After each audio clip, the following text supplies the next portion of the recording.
이 말씀으로 전지적 작가 시점이란 제목으로 말씀 선포하도록 하겠습니다. 여러분, 전지적 작가 시점, 오랜만에 들었나요? 여러분 무엇인지 기억하시나요? 우리 중고등학교 때 들었던 국어 시간에 들었던 개념인데요. 국어사전은 이렇게 설명합니다. 서술자가 작품 바깥에서 전지적인 신처럼 각 인물의 내면을 관통하여 사건의 전말을 알고 있는 듯이 서술하는 방식. 기억하시나요? 이렇게 국어사전이 어렵게 표현하니까 우리가 공부를 어렵게 하는 거예요. 그렇죠? 전지적 작가 시점. 전지라는 그 한자 그대로 사실 모든 것을 다 아는 작가가, 그죠? 저 하늘 위에서 작품의 처음부터 끝까지 그의 생각과 계획 속에서 작품을 이끌어가는 것, 이렇게 우리가 요약할 수 있겠죠. 반면에 1인칭 주인공 시점도 있습니다. 기억하시나요? 이것은 작가가 작품 속의 주인공이 되어서 작품을 이끌어 주인공인 내가 보는 것, 느끼는 것, 경험하는 것을 그대로 표현하는 방식, 그것이 1인칭 주인공 시점입니다.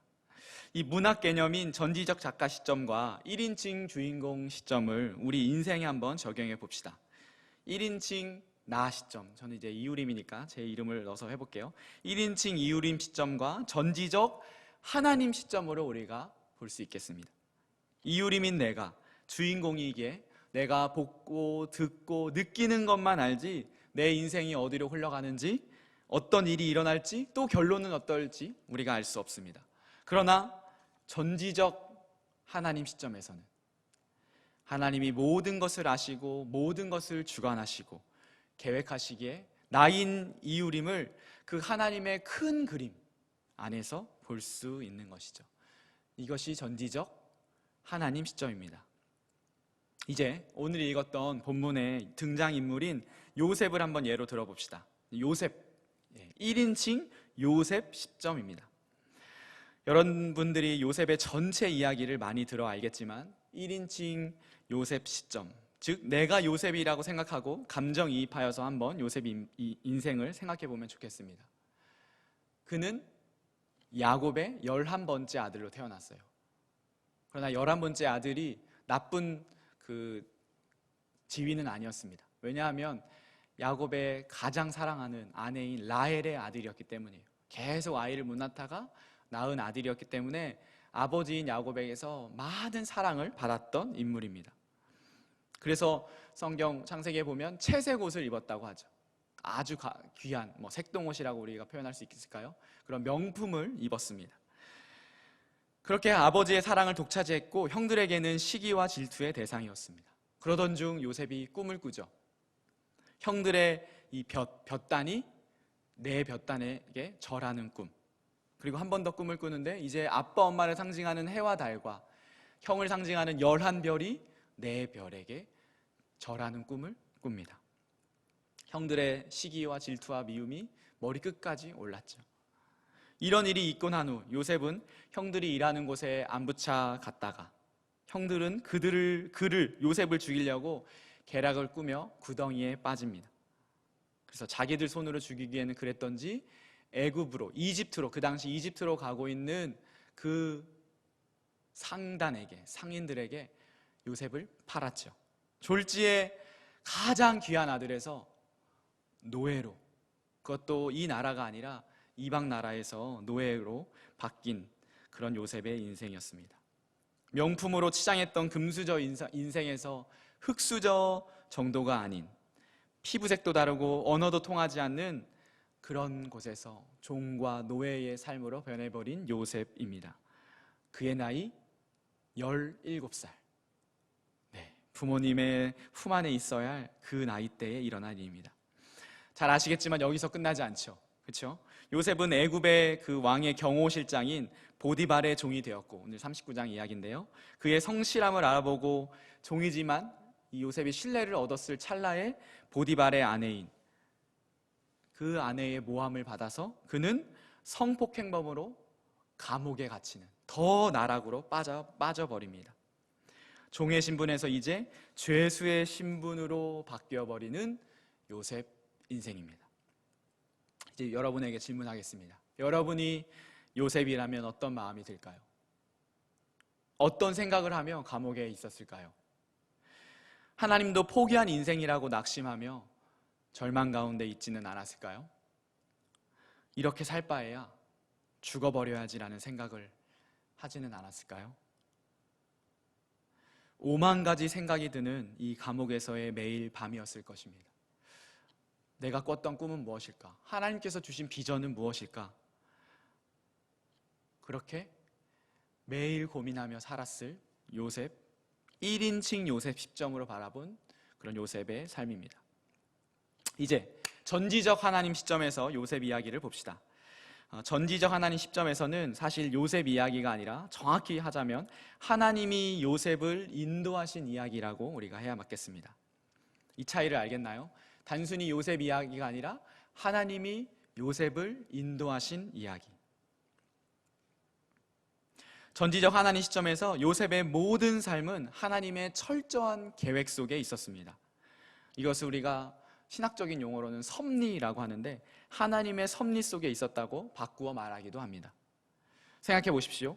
하나님의 계획 속에 요셉이 형들의 시기를 얻어 구덩이에 빠지고 애굽에 팔려가고 보디발의 종이 되고 모함을 받아 죄수가 되고 후에는 총리가 되는 이집트의 총리가 되는 모든 그의 인생이 하나님의 계획과 섭리 속에 있었다면, 그리고 그것을 모세가 알고 믿고 받아들여서 1인칭 요셉 시점으로 자기 인생을 사는 것이 아니라 전지적 하나님 시점으로 자기 인생을 살았다면 어떻게 삶이 바뀌었을까요? 그의 삶은 절대로 포기할 수도 없고 절망할 수도 없고 넘어질 수도 없습니다. 그렇기에 이것이 전지적 하나님 시점으로 우리 눈, 우리 시야를, 우리의 시선을 바꿔야 하는 이유이기도 합니다. 그렇다면 여기서 우리가 하나 짚고 넘어가야 할 부분이 있습니다. 본론으로 가기 전에 하나 짚어야 할 것은 바로 전지적 하나님 시점에서 보는 하나님의 계획입니다. 하나님의 섭리가 무엇인가 하는 것인데, 쉽게 말하면 성경의 큰 줄기, 큰 그림을 말하는 것입니다. 이미 우리가 겨울 온라인 수련회에서도 배웠지만 그 안에서 요셉이 있었고 모세가 있었고 다윗이 있었고 이스라엘 백성이 있었고 오늘 우리도 존재하는 것이죠. 성경이 보여주는 전지적 하나님 관점, 그것이 무엇인지 알아야 나도 이 전지적 하나님 관점 안에 있는 것이구나, 이 하나님의 큰 계획 속에 있는 것이구나 알게 되는 것이죠. 성경이 보여주는 전지적 하나님 시점 혹은 관점은 다른 말로 말하면 하나님의 구속사라고 부를 수 있습니다. 여기서 구속은 경찰이 이 피고인을 잡아가는 그런 구속이 아니라 구원을 말하는 것이죠. 하나님의 구원 역사, 하나님이 당신의 백성들을 구원하시기 위한 이야기, 그것이 바로 성경의 큰 줄기이죠. 그 중심은 누구십니까? 예수 그리스도. 그래서 성경을 아주 간단하게 표현하면 구약 성경은 오실 예수님에 대한 이야기, 신약 성경은 오신 예수님에 대한 이야기라고 우리가 말할 수 있습니다. 예수님은 그저 하늘에서 뚝 떨어지신 분이 아닙니다. 구약 성경 안에 우리의 구원자가 오실 것이라는 수많은 예언들이 수백 수천 년에 걸쳐서 수십 명의 예언자들의 입술을 통해 선포되었고 기록되었습니다. 그 예언을 이루신 분이 바로 성자 하나님 예수 그리스도이시죠. 그렇다면 이 큰 그림에 폭을 좁혀서 이제 창세기와 출애굽기로 이제 국한해 봅시다. 자, 여러분, 예수님은 유대인이죠.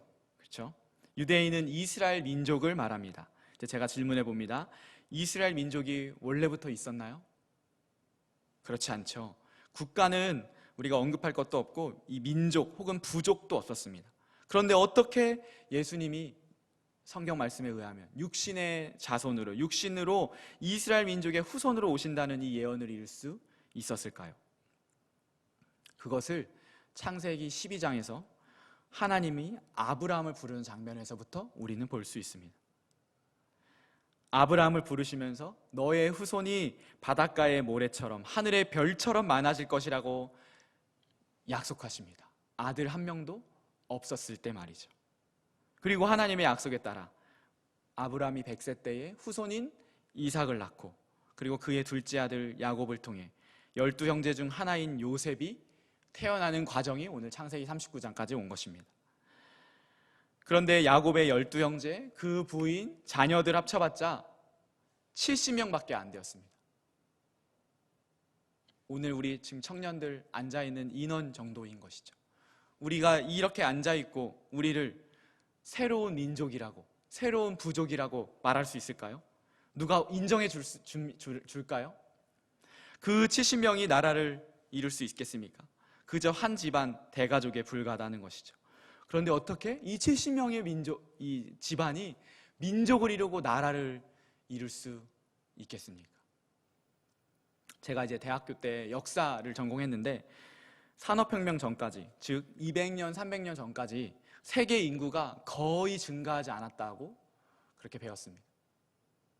정확히 말하자면 증가할 수가 없었습니다. 그 이유는 의료 그리고 위생 시설이 발달하지 않아서 각종 이 발생하는 전염병으로 인해서 오히려 수천 년 동안 세계 인구는 정체가 되었습니다. 그런데 산업혁명 이후로 통계적으로는 1800년대 세계 인구 10억이었던 지구가 지금 70억이 넘고 80억을 달려가고 있는 것이죠. 제가 왜 이 말을 하는지 아시겠습니까? 지금으로부터 3, 4천 년 전에 70명의 이 야곱 일가, 이 친척들이 민족이라고 부를 수 있는, 출애굽기에 보면 20살이 넘은 남자 장정만 60만 명,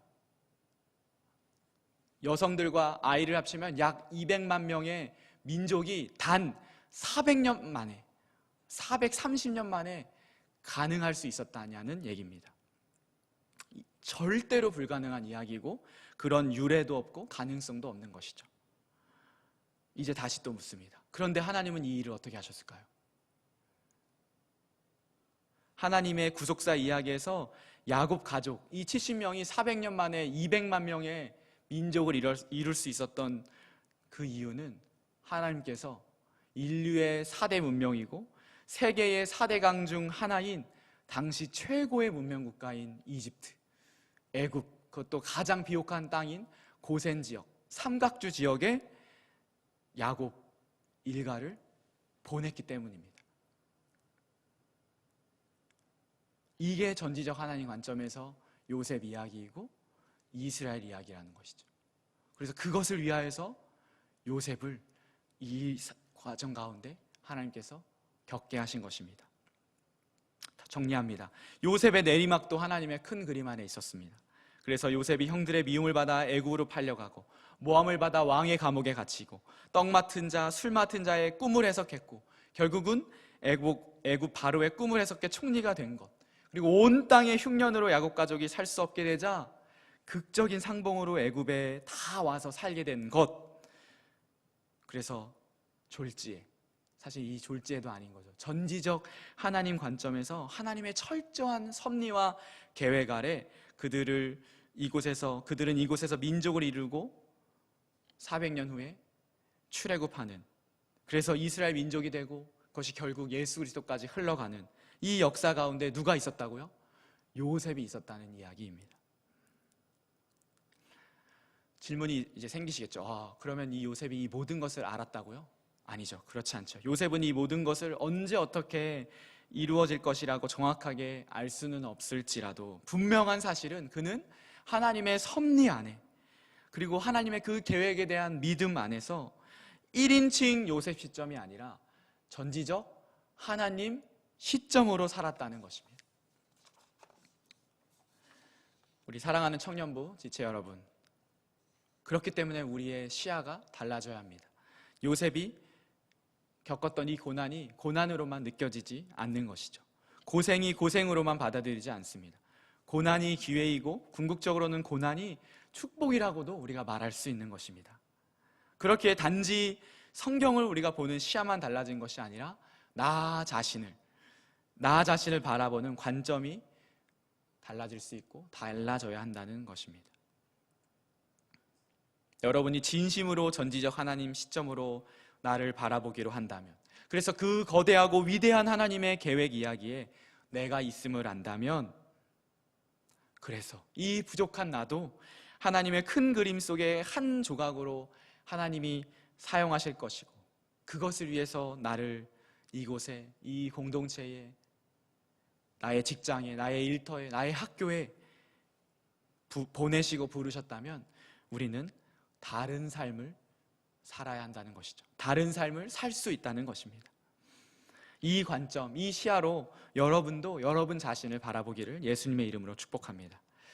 자, 이제 본론입니다. 과연 전지적 작가 시점으로 사는 사람은 어떤 삶을 살아가야 할까요? 우리 그런 삶을 살았던 오늘 인물이 바로 요셉인데요. 요셉의 삶을 통하여서 전지적 하나님 시점으로 살았던 모습 세 가지로 한번 보도록 하겠습니다. 첫 번째, 우리 전지적 하나님 시점으로 사는 사람은 첫 번째, 최선의 삶을 살아야 합니다. 우리 같이 읽어볼까요? 시작. 네, 최선의 삶. 하나님을 신뢰하지 않았다면 벌써 포기했을 인생이 바로 요셉의 인생입니다. 계속해서 얘기하지만 그는 그의 형제 보디발 부부, 후에는 임금에게 술 대접하는 그 관리에게 3번이나 성경 안에서만도 버림받았습니다. 그런데 그는 결코 자신의 인생을 버리지 않았습니다. 하나님이 주신 꿈, 하나님의 섭리를 믿었기에 이런 어려움들이 하나님 안에서 선하게 사용될 것이라 믿었습니다. 그래서 그런 어려움 가운데서 만난 사람들, 그들의 인생 이야기, 밑바닥에서 얻은 그 경험들이 주님이 허락한 것이라고 믿었기에 그는 최선의 삶으로 살았던 것입니다. 창세기를 우리 얼마나 우리 청년들이 읽어봤는지 모르겠지만 그는 이집트 왕의 그 경호실장 보디발의 종이 되어서도, 또 모함을 받아 왕의 감옥에 갇혀서도 모든 일을 맡는 총무가 되었습니다. 노예에 있을 때에도, 죄수로 있을 때에도. 이게 어떻게 가능한 일일까요? 다른 나라입니다. 언어가 일단 다릅니다. 문화도 다른 17살의 소년, 조금 더 애굽의 총리가 30살에 됐으니까 이 청년의 시기 때 언어도 다르고 문화도 다른 이 청년에게 어떻게 집안의 모든 일을 맡길 수 있을까요? 게다가 죄수인데 말이죠. 요셉이 결코 그의 인생을 포기하지 않고 하나님을 신뢰하며 최선을 다해 살았다는 것을 보여주는 것이죠. 그는 이렇게 생각했을 것입니다. 나는 이렇게 끝날 인생이 아니야. 분명 이것도 하나님이 허락하신 것이야. 나는 절대로 주저하지 않아. 나는 절대로 포기하지 않아. 그 믿음, 그 신뢰를 가지고 외국어를 배우고 그들의 문화, 풍습, 그들의 철학, 그들의 종교, 그들의 정치, 경제, 농업 등 모든 것을 아마 배웠을 것입니다. 여러분, 그렇게 해서 요셉이 무엇으로 쓰임받았나요? 총리가 되었습니다. 총리. 그 당시 최고의 국가였던 애굽에서 총리가 되었죠. 하나님이 늘 함께 하시는 형통의 복을 그는 최선의 삶으로 반응한 것입니다. 저는 여기서 지금 여러분에게 최선으로 살면 총리처럼 높은 자리에 오를 수 있어 라고 하는 성공주의를 말하는 것이 아닙니다. 하나님의 큰 그림 안에서 우리가 그 조각으로 쓰임받자는 것인데, 그것이 총리일지, 저 오지의 선교사일지, 세상이 주목하는 대스타일지, 혹은 아무도 알아주지 않는 빈민촌의 봉사자일지 우리는 전혀 알 수 없지만 최선의 삶으로 하나님께 우리의 삶을 드린다면 하나님의 그 큰 그림의 조각이 되어 하나님의 기쁨이 되어 하나님 나라의 일꾼으로 살 것입니다. 제가 20대 때에 읽었던 책 중에 하나가 뭐였냐면 우리 서울에 있는 한홍 목사님이 쓴 책인데요. 순간을 위해 평생을 준비한다라는 책이 있습니다. 순간을 위해 평생을 준비하라는 책. 이 책 제목이 그 내용을 다 말하고 있죠. 저는 이 말이 전지적 하나님 시점을 믿고 순종하며 최선의 삶을 살았던 요셉을 대변하고 있다고 생각합니다. 하나님이 쓰고자 사람을 찾으실 때, 주님, 제가 여기 있습니다. 주님, 제가 평생을 준비하며 최선의 삶을 살았습니다. 저를 사용하여 주십시오. 그렇게 고백하는 여러분 되기를 주님의 이름으로 축복합니다. 제가 20대 때 한 표어로 늘 마음에 두었던 것이 있습니다. 그것이 무엇이냐면 양적인 축적이 질적인 도약을 가져온다라는 그 문장을 계속 마음에 품었거든요. 여러분들도 그런 마음으로 살았으면 좋겠습니다. 순간을 위해 평생을 준비한다. 양적인 축적이 질적인 도약을 가져온다. 최선의 삶으로 하나님께 반응하시는 여러분 되기를 다시 한번 축복합니다. 두 번째는 거룩한 삶을 살아야 합니다. 우리 따라해 봅시다. 거룩한 삶. 따라해 볼까요? 거룩한 삶. 거룩한 삶. 그렇죠. 사도 바울의 마지막 서신, 죽음을 목전에 두고 쓴 책이 디모데후서입니다. 디모데후서, 믿음의 아들인 디모데에게 쓴 편지인데, 디모데후서 2장 20절부터 22절에는 이렇게 기록하고 있습니다. 우리 같이 한 목소리로 한번 읽어보겠습니다. 시작. 큰 집에는 금 그릇과 은 그릇뿐 아니라 나무 그릇과 질 그릇도 있어 귀하게 쓰는 것도 있고 천하게 쓰는 것도 있나니, 그러므로 누구든지 이런 것에서 자기를 깨끗하게 하면 귀히 쓰는 그릇이 되어 거룩하고 주인의 쓰심에 합당하며 모든 선한 일에 준비함이 되리라. 또한 너는 청년의 정욕을 피하고 주를 깨끗한 마음으로 부르는 자들과 함께 의와 믿음과 사랑과 화평을 따르라. 아멘. 주님은 깨끗한 사람, 거룩한 사람을 쓰기 원하십니다. 그리고 요셉은 이것을 믿었습니다. 요셉에게 육체의 정욕이 왜 없었을까요? 그리고 그 유혹이 한 번만이었을까요? 창세기 39장 10절, 우리 제가 PPT로 준비하지 않았는데 39장 10절 한번 같이 읽어볼까요? 10절, 여인이, 시작. 여인이 날마다 요셉에게 청하였으나 요셉이 듣지 아니하여 동침하지 아니할 뿐더러 함께 있지도 아니하니라. 뭐라고 했어요? 날마다 그 유혹이, 성적인 유혹이 찾아왔다고 얘기합니다. 애굽의 종교 문화는 성적인 타락 가운데 발전했기 때문에 그들에게는 순결, 성결이란 단어가 없었습니다. 오히려 신전 앞에서 하는 성적인 문란함이 신을 기쁘게 한다고 믿었던 사람들입니다. 그렇기에 요셉의 애굽 생활 평생은 그런 유혹과의 영적 전쟁이었습니다. 그런데 그는 무너지지 않았습니다. 그리고 한 번은 괜찮겠지라는 타협도 없었습니다. 9절, 우리 9절도 한번 읽어보겠습니다. 9절 시작. 이 집에는 나보다 큰 이가 없으며 주인이 아무것도 내게 금하지 아니하였어도 금한 것은 당신뿐이니 당신은 그의 아내임이라. 그런즉, 그 다음에 읽어보겠습니다. 시작. 내가 어찌 이 큰 악을 행하여 하나님께 죄를 지으리까.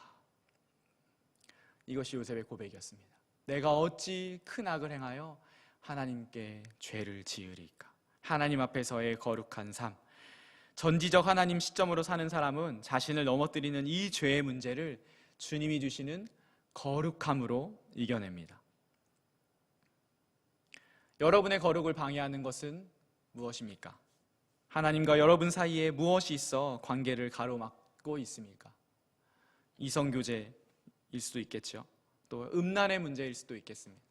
또 요즘에 우리 지체들, 또 세상에서 많은 관심이 있는 돈, 주식, 또 여러 가지 것들도 있을 것이에요. 하나님과 나와의 관계를 막는다면 그것은 하나님과의 관계에서 거룩함을 잃어버리는 것이기 때문에 우리가 재설정해야 하는 것이죠. 박정근 목사님께서 늘 강조하시는 성령의 사람 한번 보면 좋겠는데요. 로마서 8장 5절 6절입니다. 같이 한번 읽어보겠습니다. 시작. 육신을 따르는 자는 육신의 일을, 영을 따르는 자는 영의 일을 생각하나니 육신의 생각은 사망이요 영의 생각은 생명과 평안입니다. 여기서 핵심이 바로 생각입니다. 생각을 지키는 것. 에베소서 4장 27절에는 이렇게 얘기합니다. 마귀에게 틈을 주지 말라. 이 지금 말씀을 들으면서 여러분 스스로 여러분 안에 성령님이 계시기 때문에 그 찔림이 있을 것입니다. 그 찔림을 하나님께서 말씀하시면 그것에 우리가 한 주간 승리해야 하는 것이죠. 다시 말씀드렸지만 음란함일 수도 있고 이성교제 안에서의 하나님께서 원하시지 않는 모습일 수도 있고, 또 그것이 어떻게 보면 성공과 공부와 돈으로도 갈 수 있습니다. 그 어떤 것이든 하나님과의 관계 속에서 하나님과의 관계를 깨트리는 것이라면, 하나님과의 관계 앞에 가로막는 것이라면 우리가 돌아봐야 하겠습니다. 거룩을 선택하는 것, 거룩의 삶을 살기로 결단하는 것, 생각을 지키는 것, 그것을 기억하셔야 합니다. 전지적 하나님 시점으로 사는 사람은 최선의 삶을 살고 거룩의 삶을 삽니다. 그리고 마지막으로 세 번째는 겸손한 삶을 삽니다. 우리 같이 읽어보겠습니다. 시작. 겸손한 삶을 삽니다. 우리 세 구절을 제가 찾아서 읽겠는데, 하나님의 큰 그림을 믿고 살아온 요셉이 어떤 마음으로 살아왔는지를 성경은 증언하고 있습니다. 먼저 창세기 41장 51절입니다. 요셉이 총리가 되고 결혼해서 이제 낳은 첫째 아들이 므낫세인데, 므낫세의 이름의 뜻을 한번 봅시다. 51절 시작. 요셉이 그의 장남의 이름을 므낫세라 하였으니 하나님이 내게 내 모든 고난과 내 아버지의 온 집을 잊어버리게 하셨다며. 하나님이, 주어가 하나님입니다. 또 보겠습니다. 창세기 45장 4절에서 8절. 여기서 이제 긴데요. 이것은 무엇이냐면 요셉이 이제 형제들을 만나는 장면이에요. 여기서 형제들에게, 자기 형들에게 본인의 신분을 밝히는 장면인데, 여기도 제가 노란색 색깔을 칠했어요. 이것을 주목해서 보겠습니다. 자, 요셉이 4절부터입니다. 시작. 요셉이 형들에게 이르되 내게로 가까이 오소서. 그들이 가까이 가니 이르되 나는 당신들의 아우 요셉이니 당신들이 애굽의 판자라. 당신들이 나를 이곳에 팔았다고 해서 근심하지 마소서, 한탄하지 마소서. 하나님이 생명을 구원하시려고 나를 당신들보다 먼저 보내셨나이다. 이 땅에 2년 동안 흉년이 들었으나 아직 5년은 밭갈이도 못하고 추수도 못할지라. 하나님이 큰 구원으로 당신들의 생명을 보존하고 당신들의 후손을 세상에 두시려고 나를 당신들보다 먼저 보내셨나니, 그런즉 나를 이리로 보낸 이는 당신들이 아니요 하나님이시라. 하나님이 나를 바로에게 아버지로 삼으시고 그 온 집의 주로 삼으시며 애굽 온 땅의 통치자로 삼으셨나이다. 이것이 요셉의 고백이었습니다. 여기서도 마찬가지로 하나님이라는 단어가, 주어가 반복되죠. 이제 마지막 창세기 50장으로 가겠는데요. 창세기 50장 18절입니다. 이제 요셉의 아버지인 야곱이 죽었어요. 이제 아버지가 죽자 형들이 더 두려운 거예요. 혹시 아버지가 죽었으니까 보복하지는 않을까? 내 동생이. 그럴 때 했던 이야기입니다. 우리 다 같이 한번 읽어보겠습니다. 시작. 그의 형들이 또 친히 와서 요셉의 앞에 엎드려 이르되 우리는 당신의 종들이니이다. 요셉이 그들에게 이르되 두려워하지 마소서. 내가 하나님을 대신하리이까. 당신들은 나를 해하려 하였으나 하나님은 그것을 선으로 바꾸사 오늘과 같이 많은 백성의 생명을 구원하게 하시려 하셨나니 당신들은 두려워하지 마소서. 내가 당신들과 당신들의 자녀를 기르리이다 하고 그들을 간곡한 말로 위로하였더라. 여러분, 저는 창세기를 예전에는 요셉만 보였어요. 예전에 읽었을 때는. 그런데 이제는 그 뒤에 계시는 요셉을 인도하시고 요셉 가운데 섭리하시는 이 하나님이 보이더라고요. 그리고 다시 요셉을 보니까 요셉의 믿음, 요셉의 삶, 요셉의 성품이 새롭게 보였습니다. 그래서 저는 이것을 겸손이라고 생각했습니다. 주님이 하셨습니다라고 하는 이 고백, 그 겸손. 그래서 나의 고난과 죽음의 그 공포도, 그 모함도, 이국 땅에서 종살이했던 그 모든 세월도 주님이 하셨습니다라고 고백하는 요셉.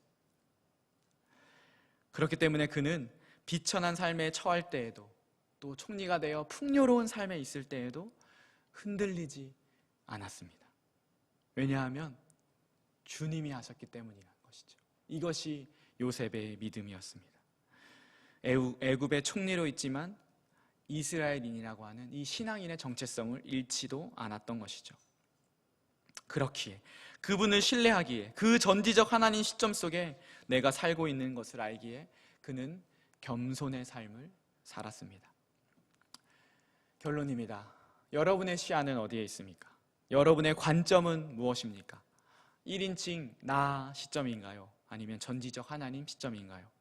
여러분, 1인칭 나 시점이면 내가 잘 되는 것도, 내가 잘난 것도, 내가 예쁜 것도, 내가 공부 잘하는 것도, 돈을 잘 버는 것도 다 나 때문이에요. 또 1인칭 나 시점이면 내가 힘든 것도, 내 성격이 모난 것도, 내가 친구가 없는 것도, 고난이 있는 것도, 가정 형편이 넉넉하지 않은 것도, 잘 안 되는 것도 다 나 때문이라는 거죠. 그런데 우리가 이 관점을 바꾸면, 이 좁은 내 관점에서 벗어나 전지전능하신 하나님 관점에서 나를 보면 어떨까요?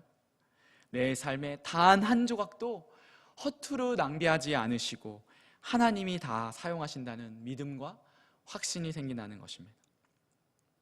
저의 짧은 인생 가운데 예를 들어볼까요? 저희 가정은 우리 첫째 아이를 낳기 전에 생각지도 못한 유산을 경험했습니다. 임신 안정기 때 말이죠. 그 당시는 너무나도 슬픔에 잠겨 있었는데 지금 와서 돌이켜보면 이 유산의 아픔을 통해서 유산을 경험한 분들과 훨씬 더 깊은 교제를 할 수 있도록 하나님께서 인도하셨더라고요. 다른 것들도 있겠지만, 또 제가 개인적으로 오랫동안 준비했던 그런 유학이 잘 안 되면서 계획대로 되지 않는 경험을 하면서 더 낮아지고 하나님 앞에서 더 겸손케 되는 그런 훈련을 하나님께서 시키시더라고요. 그리고 이렇게 또 이 교회에서 함께 사역할 수 있는 그런 시간도 갖게 된 것이죠. 우리 지체들 가운데 관계의 어려움 속에서 있는 지체들이 있다면 그 시간이 여러분을 너무나도 외롭게 하지만 그 일을 통해 하나님은 그런 어려움을 겪는 사람들을 회복해 하시고 살리는 역할을 할 것입니다. 앞으로 어떻게 살아갈지 그 비전과 또 취업 등의 어려움이 있는 지체들이 있잖아요. 여전히 헤매고 있는 내 인생처럼 지금 보이겠지만 그 광야 같은 시절을 보낸 것이 후에 자양분이 되어서 다른 사람들의 길잡이가 될 것입니다. 하나님은 어느 삶에, 그 어떤 삶의 조각 하나도 버리지 아니하시는 전지적 작가이시기 때문입니다.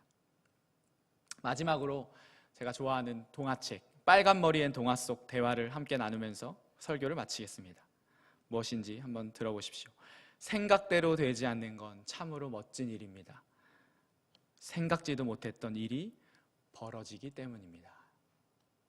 생각대로 되지 않는 건 참으로 멋진 일입니다. 왜냐하면 생각지도 못했던 일이 벌어지기 때문입니다. 전지적 하나님 시점으로 여러분의 인생을 바라보며 최선의 삶, 거룩의 삶, 겸손의 삶을 사는 우리 청년부 되기를 예수님의 이름으로 축복합니다. 아멘. 우리 나는 믿네, 우리 함께 찬양하고 기도 시간 갖도록 하겠습니다.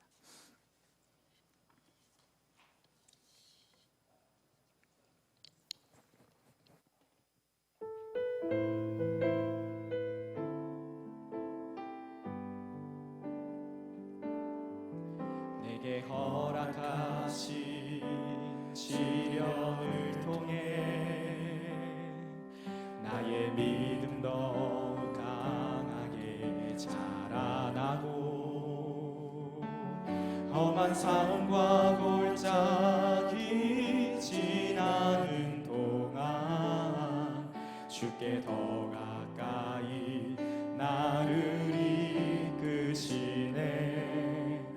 내가 겪는 시험이 어렵고 힘겨워도 내 주님보다 크지 않네. 내 앞에 바다가 달라지지 않으면 주가 나로 바다 위 걷게 하리. 나는 믿네. 주의 능력으로 내 삶 새롭게 되리. 나는 믿네. 주의 능력으로 담대히 살아가리라. 주와 함께 싸워 승리하리라. 날마다 믿음으로 나 살아가리. 우리의 고백으로 다시 한번 찬양합니다. 내게 허락하신 시련을 통해 나의 믿음 더욱 강하게 자라나고 험한 산과 골짜기 지나는 동안 주께 더 가까이 나를 이끄시. 내가 겪는 시험이 어렵고 힘겨 고백합시다. 내 주님보다 크지 않네. 아멘. 내 앞에만 나가 갈라지지 않으면 주가 나로 바다 위 걷게 하리. 나는 믿네. 주의 능력으로 내 삶 새롭게 되리. 나는 믿네. 주의 능력으로 담대히 나가리라. 주와 함께 싸워 승리하리라. 날마다 믿음으로 나 살아. 다시 고백합니다. 나는 믿네. 주님의 능력으로 우리의 삶이 새롭게 될 것을 선포합니다. 능력으로 내 삶 새롭게 되리. 나는 믿네. 주의 능력으로 담대히 나가리라. 주의 능력으로 담대히 나가리라. 주와 함께 싸워 승리하리라. 날마다 믿음으로 나 살아가리. 우리에게서 한 번 더 같이 기도할 때는 하나님 우리의 시야를 바꿔주십시오. 우리의 시선을 바꿔주십시오. 1인칭 나 시점에서 전지적 하나님 시점으로 살겠습니다. 그동안 불평하고 불만투성이었던 나를 돌아보며 이 모든 것이 하나님의 계획과 섭리 속에 있음을 인정하고 기도하기를 원합니다. 또한 한편으로 그동안 교만했던 모습이 있다면 기도합시다. 하나님의 은혜와 축복 속에 살고 있는 것을 내가 잘나서 내 것이냥 착각하며 살았던 지체가 혹시 있다면 이 모든 것이 하나님의 시점에서 하나님의 계획 속에 있음을 우리가 고백하며 하나님 우리의 시선, 우리의 시야를 바꿔주십시오. 우리 먼저 이 기도로 하나님께 나아가기를 원합니다. 같이 기도합니다. 하나님 기도합니다. 하나님 그렇습니다. 하나님 오늘 말씀에 통하여서 이 요셉의 삶이 하나님 우리의 삶과 닮아 있음을 봅니다. 하나님 1인칭 나 시점으로 내 삶을 돌아보며 하나님 모든 것이 하나님 내 계획대로 되지 않고 하나님 내가 했던 또 내가 원했던 것과 다르지 않은 것이 가운데 있어 하나님께 불신의 마음밖에 들 수 없는 그런 모습. 그러나 전지적 하나님 시점으로 하나님 앞에서 내가 무엇을 할지 또한 이것을 하나님께서 어떤 한도 갖고 허투루 보내지 않고 내 삶의 모든 시간 속에서 하나님이 역사하시고 인도하시는 것을 하나님 보게 됩니다. 하나님 우리 그것을 고백하는 이 시간 되게 하여 주셔서 우리의 시선, 우리의 시야가 하나님 나의 시점으로 살아가는 것이 아니라 저에서 하나님 우리의 모든 생을 주관하시는 하나님 관점으로 보는 우리 될 수 있도록 하나님 기도하여 주시옵소서. 하나님 우리의 삶 가운데 하나님 그렇게 있는 믿음과 시야와 시선을 하여 주시고 그렇게 주님 나아가는 저희 될 수 있도록 기도하여 주시옵소서. 하나님 어려움 가운데 있는 하나님 그 가운데 있는 지체를 치워주시고 내 아픔 생활 가운데 관계의 어려움 가운데 코로나 가운데 어려운 지체들 있습니다. 하나님 개인적인 그 어려움 가운데 하나님 나아가는 지체들 하나님 그 마음과 하나님 그 기도를 들으시고 하나님 이 마음과 이 말씀으로 주셔서 전지적 하나님 시점 가운데 우리가 있음을 우리는 이미 승리한 자인 걸 알고 그렇게 고백하는 저희 될 수 있도록 인도하여 주시옵소서. 하나님의 살아계심을 고백하고 전지적 행한 하나님의 삶을 기억하시고 하나님 그분의 역사와 그분의 섭리를 기억하는 우리 될 수 있도록 인도하여 주시옵소서. 주님 우리와 함께하여 주옵소서. 우리 가운데 온전히 역사하시는 주님을 기대합니다. 주님 함께하여 주옵소서. 우리 한 번 더 기도할 때에 최선의 삶, 거룩의 삶, 겸손의 삶을 살려면 여러분 무엇을 결단해야 합니까? 내 삶에 무엇을 끊어내야 하고 무엇을 붙잡아야 합니까? 신앙생활 안에서는, 여러분의 학교에서는, 직장과 일터에서는, 또 부모님과의 관계에서는 이 청년 시절에 무엇을 결단해야 할지 우리 그것을 위해서 기도하면 좋겠습니다. 여러분 한 번 사는 인생, 예수님의 피값으로 받은 이 인생인데 하나님 영원한 생명을 보장받은 인생인데 세상 사람들과 똑같이 사는 것이 아니라 똑같은 가치관을 가지고 살아가는 것이 아니라 영원한 것을 구하며 하나님 살아가는 인생 되도록 하나님 나를 붙잡아 주십시오. 하나님 계속해서 우리를 낙심케 하고 절망케 하는 세상의 그 어떤 가치관에 우리가 속지 않게 하여 주시고, 주님 이 전지적 하나님 시점으로 살아가게 하여 주십시오. 내 삶에서 결단해야 할 부분들 주님께서 말씀하신다면 그것을 결단하며 이 시간 한 번 더 기도하기 원합니다. 다시 한번 기도합시다. 하나님 감사합니다. 우리 청년들 축복합니다. 하나님 그 세상의 많은 소리에서 세상의 많은 청년들을 낙심하고 그렇게 합니다. 더 가져야 하고 더 들려하고 더 높아져야 하고 하나님 우리가 하나님 우리가 하나님 계속해서 그 삶을 어떤 유익도 하나님 만족도 없습니다. 하나님 그 삶에서 우리가 전적 하나님 시점으로 우리의 삶을 받아들이고 그 가운데서 하나님께서 나를 사용하실 것을 기대하며 최선의 삶으로 거룩의 삶으로 겸손의 삶을 살아갈 때에 하나님 우리의 삶이 바뀔 것을 믿습니다. 우리의 마음과 우리의 생각을 지켜주시고 하나님과의 관계 가운데서 하나님 막는 것이 있다면 하나님 가로막는 것이 있다면 그것이 무엇이든 우리 성령님께서 말씀하여 주셔서 모든 끌어내게 하여 주시고 다시 하여 주십시오. 하나님 나의 문제입니까? 또한 죄의 유혹 문제입니까? 하나님 돈의 문제입니까? 재정의 문제입니까?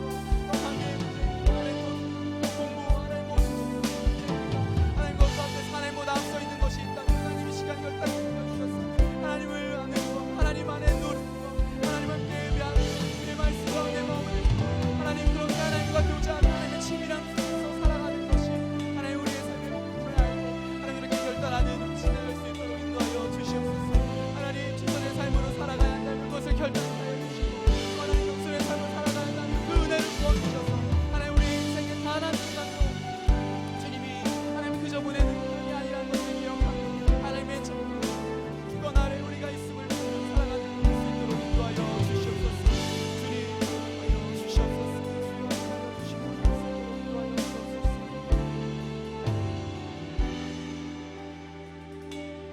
우리 이제 공동체를 위해서 기도하기 원합니다. 전지적 하나님 시점으로 살아가는 공동체. 너무나 위대한 공동체이겠죠. 서로에게 도전이 되고 힘이 되는 공동체. 서로의 어려움을 함께 아파하고 고민하며 기도하는 공동체. 내 좁은 시야에 함몰되지 않고 하나님 나라를 바라보는 공동체. 하나님 그런 공동체 이루게 하여 주시고 우리 그런 목장교회 하나님 되도록 하나님 우리 공동체를 붙잡아 주시옵소서. 우리 공동체 가운데 그 은혜를 부어 주시옵소서. 우리 공동체를 위하여서 한번 기도하기를 원합니다. 다시 한번 기도합시다. 하나님 기도합니다. 우리의 삶 가운데 역사하시는 주님, 우리 전지적 하나님 시점으로 우리의 공동체가 나아가기를 원합니다. 하나님 우리의 삶을 인도하여 주시옵소서. 하나님 정말 이 좁은 시야에 함몰되지 않고 하나님 나라를 바라보는 공동체 되게 하여 주시고 전지적 하나님 시점으로 살아가는 공동체 되게 하여 주시고 서로에게 도전이 되는 힘이 되는 공동체 되게 하여 주시고 서로의 어려움을 함께 아파하고 고민함을 되게 하여 주시고 그렇게 하나님 옥상교회 안에서 공동체 안에서 하나님 이 관점으로 하나님 서로를 위하고 서로에게 하나님 서로에게 기도하는 공동체로 인도하여 주십시오. 오늘 목장교회 우리 목자들 하나님 마음과 서로 공개하여 주시고 모든 주시고 우리가 청년과 하나님 완성으로 세상을 변혁하는 공동체 되게 하여 주시고 그렇게 전적 하나님 하나님 우리의 삶을 하나님 공동체를 이루어가는 것으로 인도하여 주십시오. 주님 우리와 함께하여 주시옵소서. 주님 우리 가운데 인하여 주시옵소서. 하나님 우리를 통해서 하나님 되시며 온전한 하나님으로 인도하여 주십시오. 하나님께서 하나님을 붙잡아 주시고 하나님으로 인도하여 주옵소서. 하나님 세워 주시옵소서. 아버지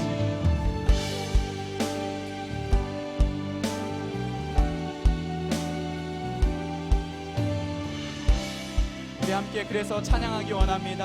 하나님 사랑의 눈으로 너를 하나님 사랑의 눈으로 너를 어느 때나 바라보시고 하나님 인자한 귀로서 언제나 너에게 기울이시니 우리 같이 고백합니다. 어두움에 밝은 빛을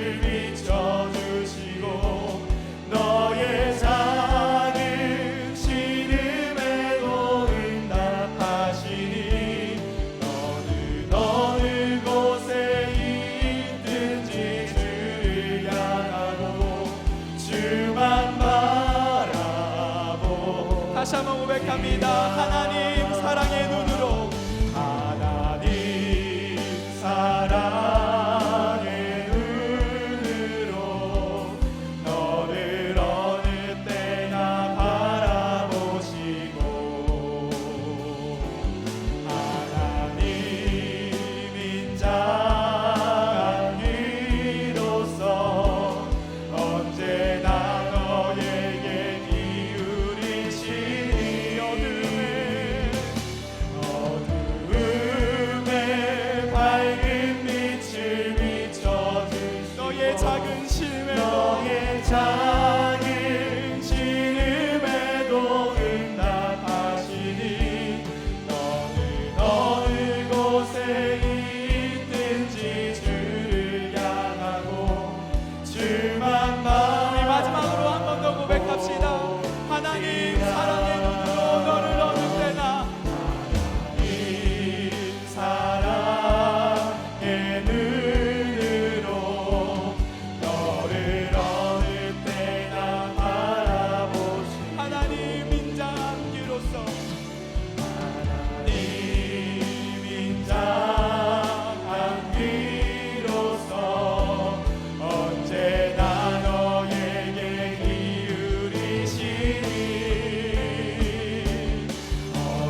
어두움에 밝은 빛을 비춰주시고, 너의 작은 신음에도 응답하시니, 너는 어느 곳에 있든지 주를 향하고 주만 바라볼지라,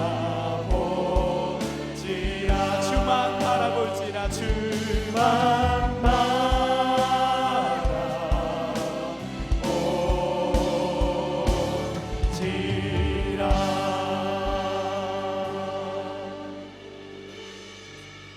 제가 기도합니다. 하나님, 우리의 삶 가운데 계속해서 우리의 삶을 무너뜨리고 절망케 하는 상황 가운데서 하나님, 오늘 이 말씀을 주셔서 감사합니다. 1인칭 내 시점이 아니라 전지적 하나님 시점으로 살아가게 하여 주시고, 그렇게 우리의 삶을 돌아보는 믿음 허락하여 주셔서 하나님, 어떤 상황 가운데서도 하나님께서 나를 어떻게 바라보시고 나를 어떻게 여기시는지, 또 그 하나님 나라 속에서 내가 한 조각으로 살아가는 그것이 얼마나 영광된 것인지 보게 하여 주셔서 이 한 주간도 승리하는 삶 살 수 있는 우리 모두 청년부 될 수 있도록 인도하여 주시옵소서. 이제는 주 예수 그리스도의 은혜와 하나님의 사랑과 성령 하나님의 교통교제하심이 전지적 하나님 관점으로 살기를 결단하며 나의 삶을 다시 돌아보고 최선의 삶으로, 거룩의 삶으로, 겸손의 삶으로 살기를 결단하는 이 자리에 머리 숙인 모든 우리 가야 청년부 지체들 머리 위에 이제로부터 영원까지 함께 하시기를 주 예수 그리스도의 이름으로 축복 기도합니다. 아멘.